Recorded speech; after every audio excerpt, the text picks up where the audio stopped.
Okay, this isn't taking a picture. Every single time I try and record a video on photo booth, I end up taking a picture of myself. For example, this time. But whatever, that's irrelevant. It's just a sign that I shouldn't be so lazy and use photo booth and maybe actually use my camera. Yeah, whatever. What's up, guys? It's Caden, and it's Wednesday on your Fruit Loops. This video is going up late because I am very busy procrastinating packing for Philadelphia Trans Health Conference, which starts tomorrow, so June 2nd, and goes until June 5th. And if any of you are going, or if any of you live near and or in Philadelphia and want to hang out with me, you guys should totally do that. The topic this week is: what are things you have done in your life to overcome sexuality identity-based harassment? Honestly, I haven't done like a super duper amount because I haven't experienced much. But my experience is very unique. Most LGBT teenagers do experience harassment. In my experience, the harassment that I had was people forgetting pronouns, intentionally not using my chosen name, even if I reminded them thousands of times to use my chosen name.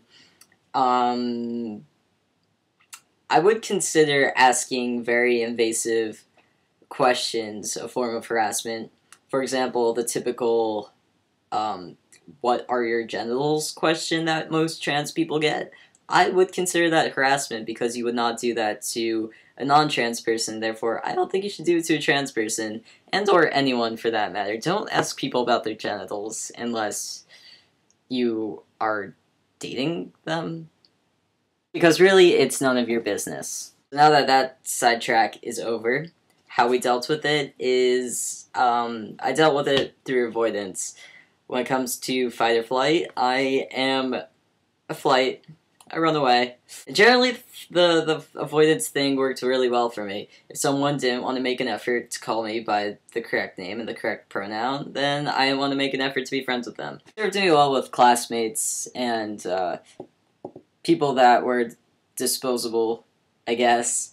But the main problem came when it came to like teachers who knew that they were supposed to call me Caden and didn't. This only happened with one or two teachers because I'm very lucky. I go to a very open and accepting school. It's just, those few, 2 or 3 people that just won't get on board.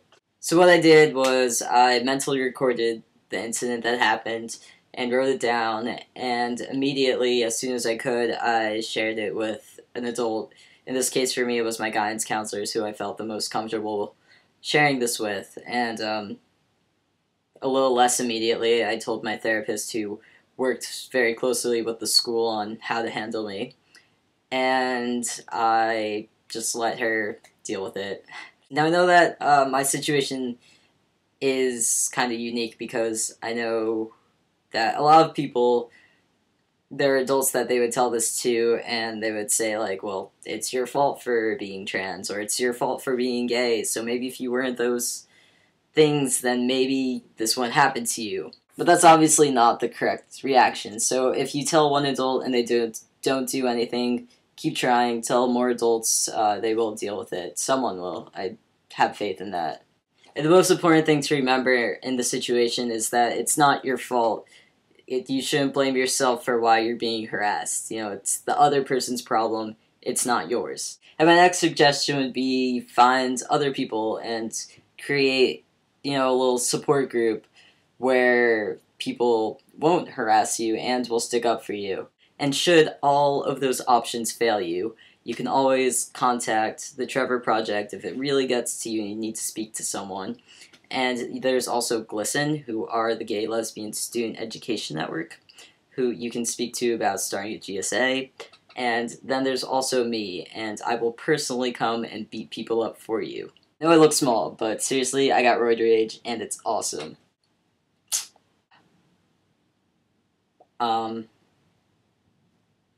Peace.